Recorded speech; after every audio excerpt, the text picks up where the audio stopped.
ವಿಚಾರಣೆಗೆಂದು ಕರೆತಂದಿದ್ದ ವ್ಯಕ್ತಿ lockup death ಆರೋಪ.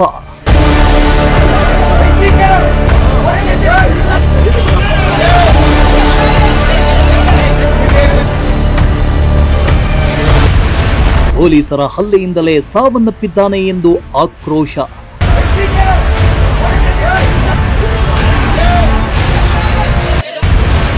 ಮೃತದೇಹವನ್ನ police ಠಾಣೆ ಒಳಗೆ ಇಟ್ಟು ಗ್ರಾಮಸ್ಥರ ಪ್ರತಿಭಟನೆ.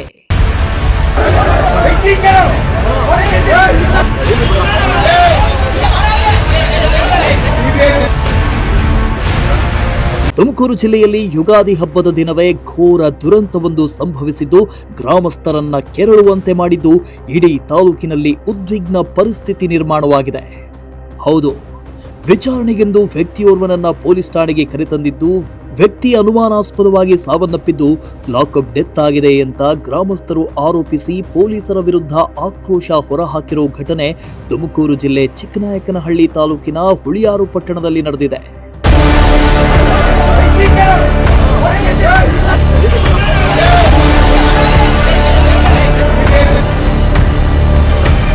ನಿನ್ನೆ ಇಡೀ ರಾಜ್ಯದಲ್ಲಿ ಯುಗಾದಿ ಹಬ್ಬದ ಸಂಭ್ರಮ ಜೋರಾಗಿತ್ತು.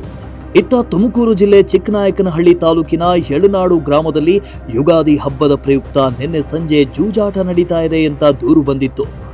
ಈ ಬೆನ್ನಲ್ಲೇ ಸ್ಥಳಕ್ಕೆ ದೌಡಾಯಿಸಿದ ಹುಳಿಯಾರು ಪೊಲೀಸರು ಸಿದ್ದರಾಮೇಶ್ವರ ದೇವಸ್ಥಾನದ ಗುಡಿಗೌಡರಾದ ಶಾಂತರಾಜು ಸೇರಿದಂತೆ 6 ಮಂದಿಯನ್ನ ಪೊಲೀಸರು ವಶಕ್ಕೆ ಪಡೆದು ಪೊಲೀಸ್ ಠಾಣೆಗೆ ಕರೆತಂದಿದ್ರು.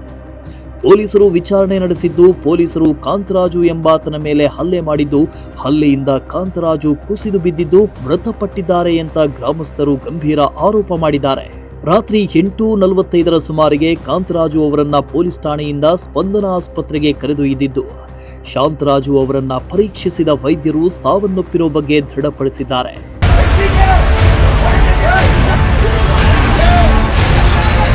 ಇನ್ನು ಯಳನಾಡು ಗ್ರಾಮದ ಕಾಂತರಾಜು ಮೃತಪಟ್ಟಿರೋ ಸುದ್ದಿ ತಿಳಿತಾ ಇದ್ದಂತೆ ಆಕ್ರೋಶಗೊಂಡ ಯಳನಾಡು ಗ್ರಾಮಸ್ಥರು ಪೊಲೀಸ್ ಠಾಣೆಗೆ ಮುತ್ತಿಗೆ ಹಾಕಿ ಶವವನ್ನ ಪೊಲೀಸ್ ಠಾಣೆಯೊಳಗೆ ಇಟ್ಟು ಪ್ರತಿಭಟನೆ ಮಾಡಿದ್ರು. ಬಳಿಕ ಪೊಲೀಸ್ ಠಾಣೆಗೆ ಬೀಗ ಜಡಿದ ಗ್ರಾಮಸ್ಥರು ಪೊಲೀಸರ ವಿರುದ್ಧ ಆಕ್ರೋಶ ಹೊರಹಾಕಿದ್ರು.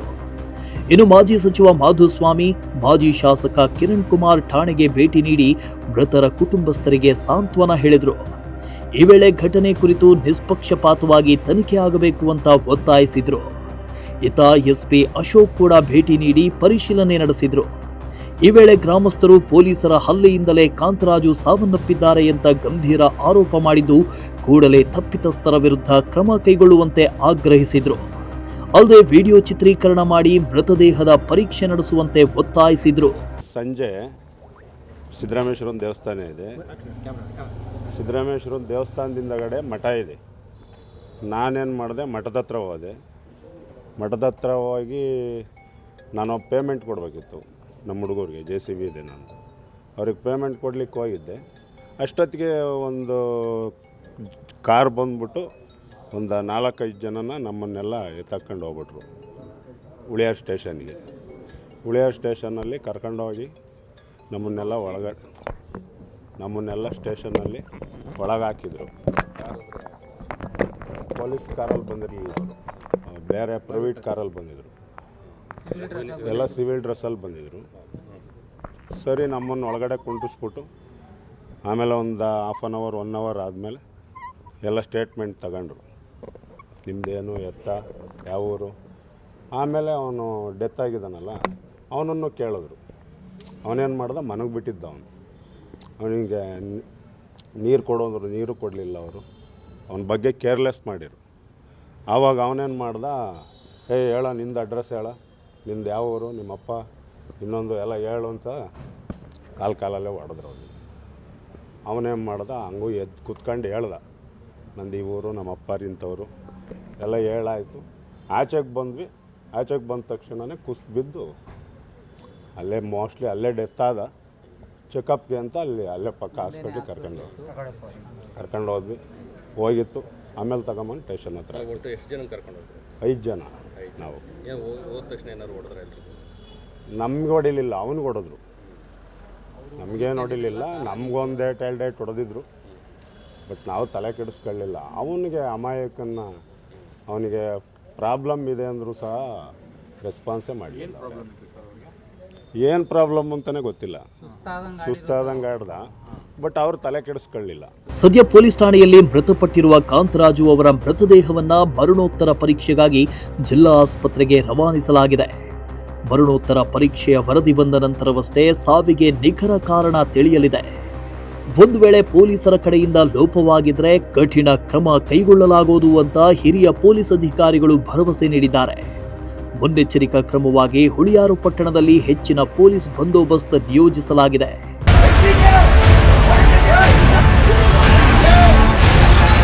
ಇನ್ನು ಈ ಪ್ರಕರಣಕ್ಕೆ ಸಂಬಂಧಪಟ್ಟಂತೆ ಮೃತ ಕಾಂತರಾಜು ಅವರ ಮಗ ಪೊಲೀಸ್ ಠಾಣೆಗೆ ದೂರು ನೀಡಿದ್ದು, ತಮ್ಮ ತಂದೆಯವರು ದೇವಸ್ಥಾನಗಳ ಕಾರ್ಯದ ನಿಮಿತ್ತ ಸಿದ್ದರಾಮೇಶ್ವರ ದೇವಸ್ಥಾನದ ಬಳಿಯಲ್ಲಿ ನಿಂತಿದ್ದಾಗ ಸಿವಿಲ್ ಡ್ರೆಸ್ನಲ್ಲಿ ಬಂದ ಪೊಲೀಸರು ತಮ್ಮ ತಂದೆಯನ್ನ ಜೂಜಾಟ ಆಡ್ತಾ ಇದ್ದಾರೆ ಅಂತ ಕರೆತಂದಿದ್ದಾರೆ. ತಮ್ಮ ತಂದೆಯವರಿಗೆ ಉಸಿರಾಟದ ತೊಂದರೆ, ಎದೆನೋವು ಅಂತ ತಿಳಿಸಿದ್ರೂ ಕೂಡ ಅವರನ್ನ ಅವಾಚ್ಯ ಶಬ್ದಗಳಿಂದ ನಿಂದಿಸಿ ಬೂಟುಗಾಲ್ನಿಂದ ಒದ್ದು ಬೆದರಿಸಿದ್ದಾರೆ. ಎದೆ ನೋವು ಅಂತ ತಿಳಿಸಿದ್ರೂ ಕೂಡ ಪ್ರಾಥಮಿಕ ಚಿಕಿತ್ಸೆ ಕೊಡಿಸದೆ ಹಲ್ಲೆ ಮಾಡಿದ್ದು, ಇದರಿಂದ ನಮ್ಮ ತಂದೆ ಸಾವನ್ನಪ್ಪಿದ್ದಾರೆ ಎಂದು ಅನುಮಾನ ಇದೆ. ಹೀಗಾಗಿ ನಮ್ಮ ತಂದೆಯವರ ಸಾವಿನಲ್ಲಿ ಹುಳಿಯಾರು ಪೊಲೀಸ್ ಠಾಣೆಯ ಎಲ್ಲ ಅಧಿಕಾರಿಗಳು ನೇರ ಹೊಣೆಯಾಗಿದ್ದು, ಆದ್ದರಿಂದ ಕೂಡಲೇ ಕಾನೂನು ಕ್ರಮ ಕೈಗೊಳ್ಳಬೇಕು ಅಂತ ದೂರು ನೀಡಿದ್ದಾರೆ. ನಿನ್ನೆ ನಾವು ದೇವಸ್ಥಾನ ಹತ್ರ ನಮ್ಮ ಅಪ್ಪಾಜಿ ಹೋಯ್ತು. ದೇವಸ್ಥಾನದ ಒಳಗಡೆ ಹೋಗ್ಬೇಕಾರೆ ನಮ್ಮ ಅಪ್ಪಾಜಿ ಹಿಡ್ಕೊಂಡವ್ರು ಪೊಲೀಸರು. ಏನು ಮಾಡ್ತಾ ಇದ್ರು ದೇವಸ್ಥಾನದ ಹತ್ರ? ಅಲ್ಲಿ ದೇವಸ್ಥಾನ ಹತ್ರ ನಮ್ಮದು ಗೌಡ್ಕೆ ಬರುತ್ತೆ, ಅದು ಗೌಡ್ಕೆ ನಾಳೆ ತಗೋಕಾಯ್ತು ಇವತ್ತು, ಅದನ್ನು ನೋಡೋಕೆ ಹೋಯ್ತು. ಬೇರೆ ಯಾರಾದರೂ ಅಲ್ಲಿ ಜೂಜಾಡ್ತಾ ಇದ್ರ ಹಬ್ಬದ ದಿನ?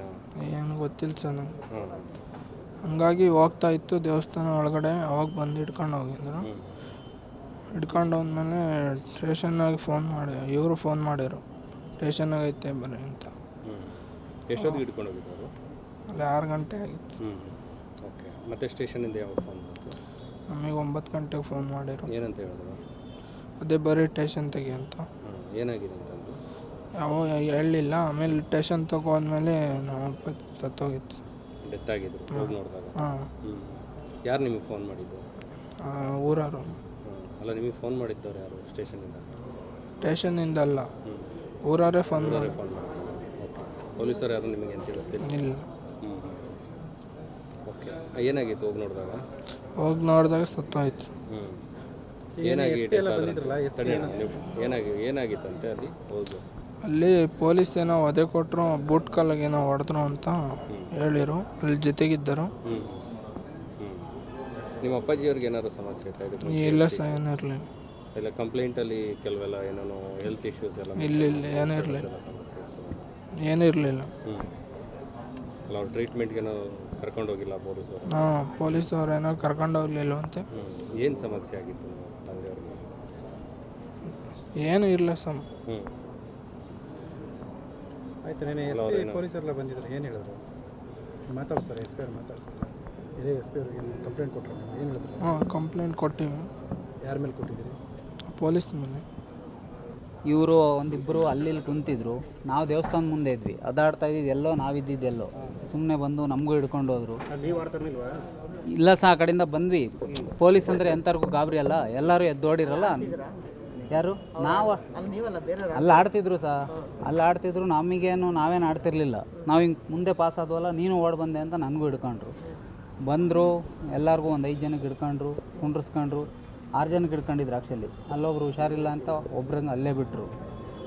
ಬಂದು ಕರ್ಕೊಂಬಂದರು. ಆಮೇಲೆ ಸ್ಟೇಷನಲ್ಲಿ ಹಿಂಗೆ ಅದೇ ಹೆಸರು ಎಲ್ಲ ಕೇಳಿದ್ರು, ಬರೆಸ್ಕೊಂಡ್ರು. ಅದೇ ನಮ್ಮ ಅಣ್ಣಂಗೆ ಕಸಿನ್ ನಮ್ಮ ಜೊತೆ ಇತ್ತಲ್ಲ ಕಾಂತರಾಜ್ ಅವ್ರಿಗೆ, ಅವರು ಒಂಥರ ಟೈರ್ಡ್ ಆಗಂಗೆ ಆಗ್ತಾಯಿದ್ರು. ಏನೂ ಕೇರ್ ಮಾಡಲಿಲ್ಲ ಇವರು. ಆದರೂ ನೀರು ಎಲ್ಲ ಕೇಳಿವು. ಇನ್ನೊಬ್ಬರು ಸರ್ಕಲ್ ಇನ್ಸ್ಪೆಕ್ಟ್ರ್ ಬಂದರು, ಅವರು ಇದೆಲ್ಲ ಕುಡ್ದು ಬಂದು ಹಿಂಗೆ ಮಾಡ್ತೀರೇನೋ ಅಂತ ಕಾಲಾಗಿ ಹಿಂಗೆ ಅಂದರು. ಅವನು ಅವಾಗ ಎದ್ದ. ಅವ್ರು ಗೌಡ್ರು ಸರ್, ನಾವು ಹೊಡಿಬೇಡ್ರಿ ಅಂದ. ಎದ್ದ, ಸೈಡಿಗೆ ಹೋದ, ಕುತ್ಕೊಂಡು ಮಾತಾಡ್ದ. ಆದರೂ ಅವ್ನು ನಮ್ಮ ಹತ್ರ ತುಂಬ ಟೈರ್ಡಾಗೇ ಇದ್ದ ಹೋದಾಗ್ಲಿಂದನೇ. ಟೈರ್ಡಾಗಿದ್ದು ಬಂದು ಆಮೇಲೆ ಸೈನ್ ಮಾಡಿಸ್ಕೊಂಡ್ರು, ಈಚೆಗೆ ಕಳಿಸಿರು. ಕೂತ್ಕೊಂಡು ಅಲ್ಲೇ ಇದಾಗ್ಬಿಟ್ಟ ಸರ್. ಅವಾಗ ನಾವು ಎತ್ಕೊಂಡ್ವಿ. ನಮ್ಮ ವೆಹಿಕಲ್ ಇರಲಿಲ್ಲ, ತುಂಬ ಫೋರ್ಸ್ ಮಾಡಿದ್ವಿ. ಆಮೇಲೆ ಜೀಪ್ ಕಳಿಸಿರು ಅವರು. ಜೀಪಲ್ಲಿ ಹೋಗಿ ಹಾಸ್ಪಿಟ್ಲಿಗೆ ಹಾಕಿರು. ಡಾಕ್ಟ್ರು ಡೆತ್ ಹಾಕಿರೋ.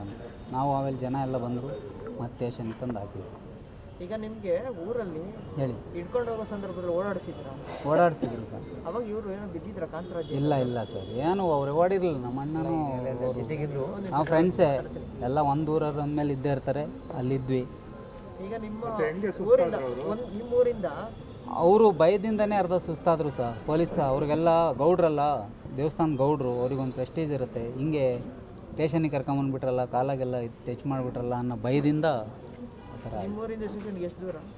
8 ಕಿಲೋಮೀಟ್ರ್ ಆಗುತ್ತೆ. ಏನು ಅಲ್ಲೇನೋ ಹೊಡೆದ್ರ ಸ್ಟೇಷನ್ಗೆ? ಇಲ್ಲ ಅಲ್ಲೇನೂ ಹೊಡಿಲ್ಲ, ಎಲ್ಲೂ ಏನು ಹೊಡಿಲ್ಲ. ಅದೇ ಈ ಥರ ಹಿಂಗೆ ಬಿಹೇವ್ ಮಲಗಿದೆಯಲ್ಲೋ ಕುಡ್ಕೊಂತಾರ, ಕುಡ್ದಿರಾ ಅಂದು. ಇಲ್ಲ ಸರ್ ನಾವು ಕುಡ್ದಿಲ್ಲ ಅಂತ. ಸ್ಟೇಷನಲ್ಲಿ ಏನೋ ಕಾಲಲ್ಲಿ ಬೂಟಲ್ಲಿ ಒತ್ತರು ಅದೇ ಹಿಂಗೆ ಮಲಗಿದ್ವಲ್ಲ ಅವಾಗ ಹಿಂಗಂದ್ರು. ನೀವು 2-3 ಸತಿ ಹೊಡೆದ್ರು ಅಂತ ಹೇಳಿದ್ರು. ಹೊಡೆದ್ರು ಅವ್ರಿಗೆ ಮತ್ತೆ ಇಲ್ಲೆಲ್ಲ ಗಾಯ ಎಲ್ಲ ಆಗಿದೆ. ಹಿಂಗೆ ಚೇರ್ ಮೇಲೆ ಕುತ್ಕೊಂಡು ಹಿಂಗೆ ಆಪೋಸಿಟಾಗಿ ಬಿದ್ರಲ್ಲ, ಅವಾಗ ಲೈಟಾಗಿ ತಗಲಿದೆ. ಸೊ ನೀವು ನಾವು ಸೈನ್ ಮಾಡಿ ಈಚೆ ಕಳಿಸಿದ್ರು. ನಮಗೆ ಮಳೆ ಬರ್ತಿತ್ತು, ಹೋಗೋಕ್ಕಾಗಿಲ್ಲ. ಅವಾಗ ಅಲ್ಲೇ ಇದ್ವಿ ನಾವು. ಫೋನೆಲ್ಲ ಕೊಡ್ರಿ ಸರ್ ಅಂತ ಕೇಳ್ತಾ ಇದ್ವಿ. ಅವರಿಲ್ಲ ಕೇಸ್ ಮಾಡಿದ್ವಿ, ಅಲ್ಲಿ ತಗೋಬೇಕು ಅಂತ ಹೇಳ್ತಾ ಇದ್ರು. ಇಲ್ಲೇ ಕುಂತಿದ್ವಲ್ಲ, ಹಿಂಗಿದ್ದಂಗೆ ಹೆಂಗೆ ಮಗಚು. ಅದೇನೇ ಆಗ್ಲಿ, ರಕ್ಷಣೆ ಮಾಡಬೇಕಾದವರೇ ಅಮಾನವೀಯವಾಗಿ ಹಲ್ಲೆ ಮಾಡಿ ಅಮಾಯಕ ವ್ಯಕ್ತಿ ಸಾವನ್ನಪ್ಪಿದ್ದಾರೆ ಅನ್ನೋ ಗಂಭೀರ ಆರೋಪ ಮಾಡಲಾಗಿದ್ದು ಜಿಲ್ಲೆಯಲ್ಲಿ ಪೊಲೀಸರ ವಿರುದ್ಧ ಆಕ್ರೋಶ ಭುಗಿಲೆದ್ದಿದೆ. ಸದ್ಯ ಈ ಸಂಬಂಧ ಪ್ರಕರಣ ದಾಖಲಾಗಿದ್ದು ಮರಣೋತ್ತರ ಪರೀಕ್ಷೆ ಕೂಡ ನಡೆಸಲಾಗಿದೆ. ಸೂಕ್ತ ತನಿಖೆ ಬಳಿಕ ವ್ಯಕ್ತಿಯ ಸಾವಿಗೆ ನಿಖರ ಕಾರಣ ತಿಳಿದು ಬರಲಿದ್ದು ಯಾವ ರೀತಿ ಕ್ರಮ ಕೈಗೊಳ್ಳುತ್ತಾರೆ ಅನ್ನೋದನ್ನ ಕಾದು ನೋಡಬೇಕಿದೆ. ಚಂದ್ರಶೇಖರ್ ಜೊತೆ ಪುನೀತ್, ಪ್ರಜಾಶಕ್ತಿ ಟಿವಿ, ತುಮಕೂರು.